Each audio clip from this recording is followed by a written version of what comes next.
వృశ్చిక రాశి వారికి 2026 టు 2027 సంవత్సరం ఎలా ఉండబోతుందో మనం ఇప్పుడు చాలా వివరంగా ప్రతి చిన్న విషయాన్ని సామాన్యమైన మనకు సులభంగా అర్థమయ్యే భాషలో మాట్లాడుకుందాం. ఈ రాబోయే కొత్త సంవత్సరం పేరు శ్రీ పరాభవ నామ సంవత్సరం. ఈ ఆర్టికల్ చదవటం పూర్తయ్యేసరికి మీరు ఈ కొత్త సంవత్సరంలో ఏ విషయాల్లో కాస్త జాగ్రత్తగా ఓపికగా ఉండాలి, ఏ సమయాల్లో మీకు అదృష్టం అంటే లక్ కలిసి వస్తుంది, మీ డబ్బు, ఉద్యోగం, పెళ్ళి, పిల్లలు, ఆరోగ్యం, కుటుంబం, ఇలా మీ జీవితంలోని అన్ని ముఖ్యమైన విషయాల మీద ఒక పూర్తి అవగాహన, ఒక స్పష్టత వస్తుంది. జ్యోతిష్యం అంటే భయపడటానికి కాదు, ముందుగా మనకు దారి చూపించే ఒక దీపం లాంటిది. ఎక్కడ గతుకులు ఉన్నాయో, ఎక్కడ దారి బాగోలేదో ముందే తెలిస్తే మనం కాస్త మెల్లగా, జాగ్రత్తగా నడుస్తాం, కింద పడకుండా ఉంటాం. అలాగే ఎక్కడ దారి చాలా బాగుందో, ఎక్కడ అంతా శుభంగా ఉందో తెలిస్తే కొంచెం ధైర్యంగా, వేగంగా అడుగులు వేస్తాం. ఈ సంవత్సరం వృశ్చిక రాశివారికి సరిగ్గా ఇలాంటి 2 రకాల దారులు ఉన్నాయి. ఈ సంవత్సరం మొత్తం ఒకేలా లేదు. దీనిని మనం 2 భాగాలుగా చూడాలి. ఒకటి పరీక్ష పెట్టే సమయం, రెండోది బహుమతి ఇచ్చే సమయం. సంవత్సరం మొదటి భాగం అంటే సుమారుగా జనవరి నుండి జూన్ 2వ తారీఖు వరకు కాస్త ఓపికకు పరీక్ష పెట్టేలా ఉంది. ఈ సమయంలో చాలా పనులు అనుకున్నట్టు జరగవు, కొంచెం ఆలస్యమవుతాయి, టెన్షన్లు ఉంటాయి. కానీ జూన్ 2వ తారీఖు తర్వాత నుండి పరిస్థితులు పూర్తిగా మారిపోతాయి. మీ జీవితం ఒక పెద్ద మలుపు తీసుకుంటుంది. అప్పటి వరకు పడిన కష్టానికి, ఓపికకు ఇప్పుడు రెట్టింపు ఫలితం దొరుకుతుంది. అందుకే ఈ సంవత్సరం మీ జీవితంలో చాలా ముఖ్యమైనది. ఇప్పుడు అసలు గ్రహాలు ఎక్కడ ఉన్నాయి, అవి ఎందుకు ఇలా చేస్తున్నాయి, మనం ఏం చేస్తే బాగుంటుందో వివరంగా, లోతుగా తెలుసుకుందాం. మన జీవితం బాగుండాలన్నా లేదా ఇబ్బందులు రావాలన్నా దానికి ముఖ్యంగా కొన్ని గ్రహాల కదలికలే కారణం. దీనినే గోచారం అంటారు. అంటే ఈ సంవత్సరమంతా ఈ ముఖ్యమైన గ్రహాలు ఎక్కడెక్కడ కూర్చుని మన జీవితాలను చూస్తున్నాయో వాటి ప్రభావం ఎలా ఉందో చూద్దాం.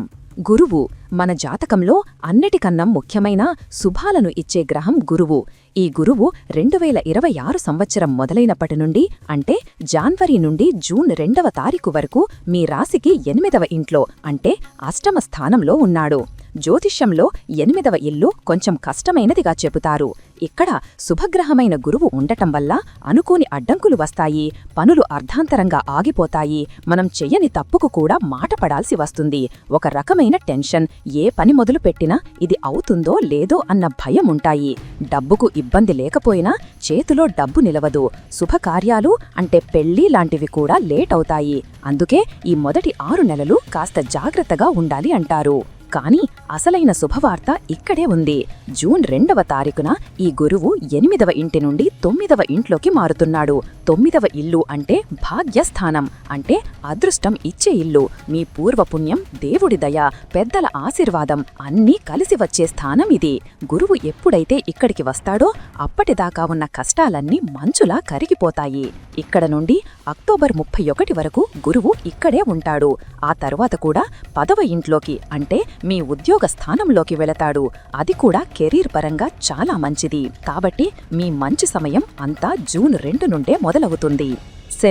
శని భగవానుడు ఈ సంవత్సరమంతా మీ రాశికి 5వ ఇంట్లో అంటే పంచమ స్థానంలో ఉన్నాడు. 5వ ఇల్లు అంటే ఏమిటి? ఇది మీ పిల్లలకు అంటే సంతానం గురించి, వారి జీవితం గురించి, వారి చదువు గురించి చెప్పే ఇల్లు. అలాగే ఇది మీ తెలివితేటలకు, మీ చదువుకు, మీరు దేనిమీదైనా ఏకాగ్రత అంటే కాన్సంట్రేషన్ పెట్టగలరా లేదా అన్నదానికి సంబంధించిన ఇల్లు. ఇక్కడ శని ఉండటం వల్ల ముఖ్యంగా విద్యార్థులు అంటే స్టూడెంట్స్ చాలా చాలా కష్టపడాలి. కష్టపడితేనే ఫలితం అని శని చెప్పుతాడు. చదువు మీద మనసు నిలవదు. అలాగే పిల్లల విషయంలో కూడా కొంచెం శ్రద్ధ అవసరం. వారి ప్రవర్తన, ఆరోగ్యం మీద ఒక కన్ను వేసి ఉంచాలి. రాహువు ఈయన మీ రాశికి 4వ ఇంట్లో అంటే మాతృస్థానంలో ఉన్నాడు. 4వ ఇల్లు అంటే మన అమ్మగారు, మన సొంత ఇల్లు, మన ఆస్తులు, భూములు, మనం తిరిగే బండి అంటే వాహనం, మన ఇంట్లో ఉండే సుఖం, వీటన్నిటి గురించి చెప్పుతుంది. ఇక్కడ రాహువు ఉండటం అంత మంచిది కాదు. ఇది మనసులో లేనిపోని ఆందోళనలు పుట్టిస్తుంది. ముఖ్యంగా మీ తల్లిగారి ఆరోగ్యం విషయంలో మీరు చాలా శ్రద్ధ పెట్టాలి. ఇంట్లో ప్రశాంతత తగ్గుతుంది. ఇంట్లో ఉన్నా మనసుకు ఏదో వెలితిగా, రెస్ట్లెస్గా అనిపిస్తుంది. కొంతమందికి ఈ ఇల్లు మారిపోతే బాగుండు, సొంత ఇల్లు అమ్మేసి వేరేది కొంటే బాగుండు, లేదా బండి మార్చేస్తే బాగుండు అని పదే పదే అనిపిస్తుంది. ఇవన్నీ రాహువు కలిగించే భ్రమలు. కేతువు ఈయన 10వ ఇంట్లో అంటే కర్మస్థానంలో ఉన్నాడు. 10వ ఇల్లు అనేది మన జీవితంలో చాలా ముఖ్యమైనది. మనం చేసే పని అంటే వృత్తి, మన ఉద్యోగం, మనకు సమాజంలో దొరికే పేరు, గౌరవం, మన బాధ్యతలు అన్నీ ఈ ఇంటి నుంచే చూస్తాం. ఇక్కడ కేతువు ఉండటం వల్ల మనిషికి పని మీద విరక్తి కలుగుతుంది. ఈ ఉద్యోగం ఎందుకు చేస్తున్నానో నాకే తెలియటం లేదు, ఈ కోలంతా వదిలేసి ఎక్కడికైనా ప్రశాంతంగా వెళ్ళిపోతే బాగుండు అనిపిస్తుంది. మీరు చేస్తున్న పని మీద మనసు నిలవదు, ఈ జాబ్ మారిస్తే బాగుండు అని గట్టిగా అనిపిస్తుంది. ఇది కేతువు ఇచ్చే ప్రభావం. ఇప్పుడు ఈ గ్రహాల ప్రభావం వల్ల సంవత్సరం మొదటి భాగం, రెండవ భాగం ఎలా ఉంటాయో ప్రతి విషయం గురించి వివరంగా లోతుగా మాట్లాడుకుందాం. మొదటి భాగం జాన్యువరి 1 నుండి జూన్ 2 వరకు సంవత్సరం మొదలైనప్పటి నుండి ఈ 6 నెలల కాలం గురువు 8వ ఇంట్లో ఉండటం వల్ల మీరు ఏ పని మొదలుపెట్టినా అది అనుకున్నంత వేగంగా అవ్వదు. అయిపోతుందిలే అనుకున్న పని కూడా చివరి నిమిషంలో ఏదో ఒక చిన్న అడ్డంకి వచ్చి ఆగిపోతుంది. ఇది మీ ఓపికకు ఒక పెద్ద పరీక్ష లాంటిది. డబ్బు మరియు పెట్టుబడులు. ఈ సమయంలో మీరు ఎక్కడైనా డబ్బులు ఇన్వెస్ట్ చేద్దాం అనుకుంటే చాలా జాగ్రత్తగా ఉండాలి. మీ డబ్బు ఎక్కడా ఆగిపోయే అవకాశం ఉంది, లేదా మీరు అనుకున్న లాభం రాకపోవచ్చు. నాకు తెలిసిన వాళ్లే నన్ను మోసం చెయ్యరు అనుకుని డబ్బులిస్తే అవి తిరిగి రావడం చాలా కష్టమవుతుంది. అందుకే ఈ 6 నెలలు పెద్దగా రిస్క్ తీసుకునే పనులు, కొత్తగా డబ్బులు పెట్టే పనులు, ఉదాహరణకు స్టాక్ మార్కెట్ లాంటివి చెయ్యకపోవడమే మంచిది. అదృష్టం ఎలాగూ ఉంది కదా అని దేనిమీద నమ్మకం పెట్టుకోవద్దు. కేవలం మీ కష్టాన్ని మాత్రమే నమ్ముకోవాలి. డబ్బు వస్తుంది, కానీ వచ్చినట్టే ఖర్చయిపోతుంది. అన్నిటికన్నా ముఖ్యమైన హెచ్చరిక, హామీ ఉండవద్దు. గురువు 8వ ఇంట్లో ఉన్నప్పుడు మనం అనవసరమైన మాటలు ఇచ్చి ఇరుక్కుంటాం. దయచేసి ఈ 6 నెలలు మీరు ఎవ్వరికీ డబ్బు విషయంలో హామీ ఇవ్వకండి. ఉదాహరణకు మీ ఫ్రెండ్ వచ్చి 1,00,000 రూపాయలు అప్పు ఇప్పించు, నేను 2 నెలల్లో ఇచ్చేస్తా, మధ్యలో నువ్వు ఉండు అని అడగవచ్చు. మీరు మంచి మనసుతో స్నేహం కోసం ఇప్పిస్తారు, కానీ అతను తిరిగి ఇవ్వడు. అప్పుడు ఆ అప్పు ఇచ్చిన వాళ్లు మిమ్మల్నడుగుతారు. మీకు మీ ఫ్రెండుకు గొడవ అవుతుంది. అనవసరంగా మీరు చెడ్డ అవుతారు. బహుశా ఆ డబ్బు మీరే కట్టాల్సి రావచ్చు. అలాగే బ్యాంకు లోన్ల కోసం షూరిటీ సంతకం పెట్టడం లాంటివి అస్సలు చెయ్యకండి. అది మీ సొంత అన్నదమ్ములైనా సరే. ఈ 6 నెలలు నా వల్ల కాదు, నన్ను క్షమించు, నా పరిస్థితి బాగులేదు అని సున్నితంగా చెప్పడం చాలా ఉత్తమం. డబ్బు విషయంలోనే కాదు, మాట విషయంలో కూడా ఎవ్వరికీ హామీ ఇవ్వద్దు. అనవసరమైన రిస్క్ మీ నెత్తిమీద వేసుకోవద్దు. ఉద్యోగం మరియు వ్యాపారం. ఉద్యోగం చేసేవారికి ఈ 6 నెలలు మీరు ఎంత కష్టపడినా ఆఫీస్లో మీకు రావాల్సినంత గుర్తింపు రాదు. మీరు రాత్రింబగళ్లు కష్టపడి ఒక ప్రాజెక్టు పూర్తి చేస్తే ఆ పేరు మీ మేనేజర్కో లేదా పక్కన ఉన్నవాళ్లకో వెళ్లవచ్చు. దీనివల్ల మీకు చాలా నిరాశగా, కోపంగా ఈ ఆఫీస్లో పనిచేయడం అనవసరం అనిపించవచ్చు. దీనికి తోడు కేతువు 10వ ఇంట్లో ఉండటం వల్ల పనిమీద అసలు మనసే ఉండదు. అయినా సరే ఓపికతో మీ పని మీరు చేసుకుంటూ వెళ్ళండి.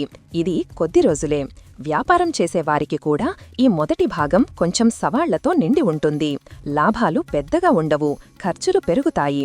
కొత్త డీల్స్ వస్తున్నట్టే వచ్చి చివరి నిమిషంలో క్యాన్సిల్ అవ్వచ్చు.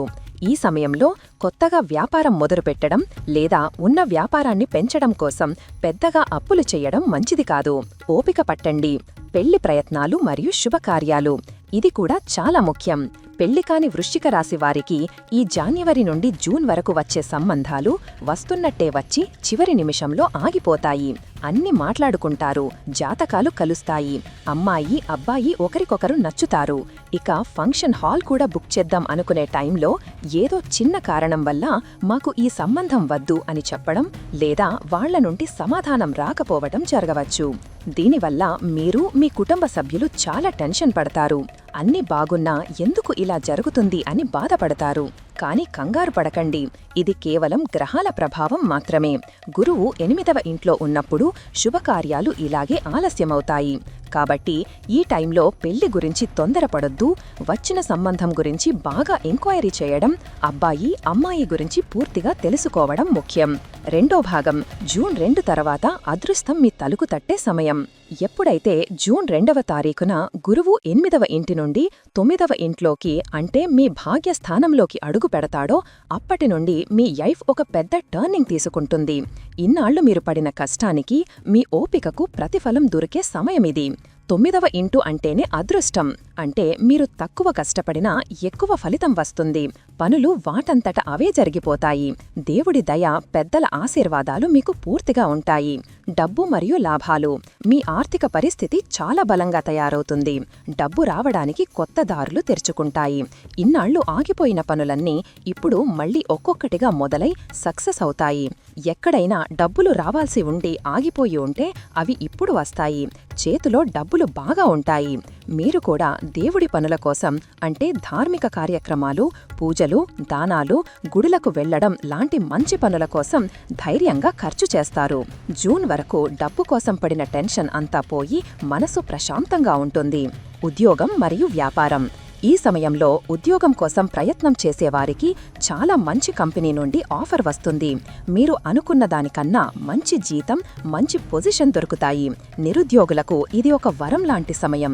ఇప్పటికే ఉద్యోగం చేస్తూ ప్రమోషన్ లేదా జీతం పెరగడం కోసం ఎదురు చూస్తున్న వారికి ఈ టైంలో తప్పకుండా మంచి వార్త వింటారు. ఆఫీస్లో మీ మాటకు విలువ పెరుగుతుంది. మీకు మంచి పేరు, గౌరవం వస్తాయి. ఇన్నాళ్లు మిమ్మల్ని తక్కువ అంచనా వేసిన వాళ్లే ఇప్పుడు మీ దగ్గరకు సలహాల కోసం వస్తారు. వ్యాపారం చేసేవారికి జూన్ 2 తర్వాత చాలా లాభాలు వస్తాయి. కొత్త అవకాశాలు వస్తాయి. ముఖ్యంగా ఎవరైనా స్నేహితులతో కలిసి పార్ట్నర్షిప్ వ్యాపారం చేస్తుంటే వారి ద్వారా మీకు చాలా మంచి లాభాలు వచ్చే అవకాశాలు ఉన్నాయి. అక్టోబర్ 31 తర్వాత గురువు 10వ ఇంట్లోకి, అంటే మీ ఉద్యోగ స్థానంలోకి వెళ్లటం వల్ల కెరియర్ పరంగా ఇంకా అద్భుతంగా మారుతుంది. పెళ్లి మరియు శుభకార్యాలు. ఇక పెళ్లి కాని వారికి ఇది బెస్ట్ టైం. పరీక్ష సమయం అయిపోయింది. జూన్ 2 తర్వాత మీకు వచ్చే సంబంధాలు చాలా మంచివిగా పెద్ద కుటుంబాల నుండి వస్తాయి. అన్నీ తొందరగా కుదురుతాయి. ఏ అడ్డంకులు లేకుండా చాలా సంతోషంగా పెళ్లిలాంటి శుభకార్యాలు మీ ఇంట్లో జరిగే అవకాశం బలంగా ఉంది. ఇన్నాళ్లు పడిన టెన్షన్ అంతా పోయి ఇంట్లో పండుగ వాతావరణం ఉంటుంది. గురువు 9వ ఇంట్లో ఉండటం అంటే మీకు గురుబలం వచ్చినట్టే. సంతానం. ఇది వృశ్చిక రాశి దంపతులకు చాలా ముఖ్యమైన శుభవార్త. పెళ్లై ఎన్నో ఏళ్లుగా పిల్లల కోసం ఎదురుచూస్తున్న దంపతులకు ఇది చాలా మంచి సమయం. ఎప్పుడంతే గురువు 9వ ఇంట్లోకి వస్తాడో అక్కడి నుండి ఆయన చూపు, అంటే దృష్టి, మీ 5వ ఇంటి మీద, అంటే సంతాన స్థానం మీద పడుతుంది. ఇది చాలా శుభ సంకేతం. జూన్ 2 నుండి అక్టోబర్ 31 మధ్య కాలంలో వృశ్చిక రాశి వారికి సంతాన యోగం చాలా బలంగా ఉంది. మీ వ్యక్తిగత జాతకం కూడా బాగుంటే ఈ టైంలో మీరు తప్పకుండా తల్లిదండ్రులు అయ్యే అదృష్టం దక్కుతుంది. మీ ఇంట్లో పిల్లల ఏడుపు విలపడుతుంది. ఆరోగ్యం, చదువు, కుటుంబం. కుటుంబం మరియు ఆరోగ్యం. మనం ముందే చెప్పుకున్నట్టు ఈ సంవత్సరమంతా రాహువు 4వ ఇంట్లో ఉన్నాడు. ఇది మీ అమ్మగారి స్థానం. కాబట్టి దయచేసి ఈ సంవత్సరం మీరు మీ తల్లిగారి ఆరోగ్యం మీద చాలా శ్రద్ధ పెట్టాలి. ఆమెను జాగ్రత్తగా చూసుకోవాలి. చిన్న అనారోగ్యంగా అనిపించినా వెంటనే డాక్టర్కి చూపించడం మంచిది. అలాగే 4వ ఇల్లు అంటే సొంత ఇల్లు, ఆస్తులు. కాబట్టి మీకు గతం నుండి ఏవైనా ఆస్తి గొడవలు, కోర్టు కేసులు ఉంటే అవి ఈ సంవత్సరం కూడా ఒక కొలికి రాకపోవచ్చు. కొంచెం లేట్ అవ్వచ్చు. ఇంట్లో ప్రశాంతత కోసం, లేనిపోని ఆందోళనల కోసం రాహువు కారణమవుతాడు. కాబట్టి ఇంట్లో ఉన్నప్పుడు ప్రశాంతంగా ఉండటానికి ప్రయత్నించండి. ధ్యానం లాంటివి చెయ్యండి. విద్యార్థులు మరియు చదువు. ఇక స్టూడెంట్స్ విషయం చూస్తే ఈ సంవత్సరం శని 5వ ఇంట్లో ఉన్నాడు. దీనివల్ల చదువు మీద మనసు లగ్నం కాదు. కష్టపడితేనే ఫలితమొస్తుంది.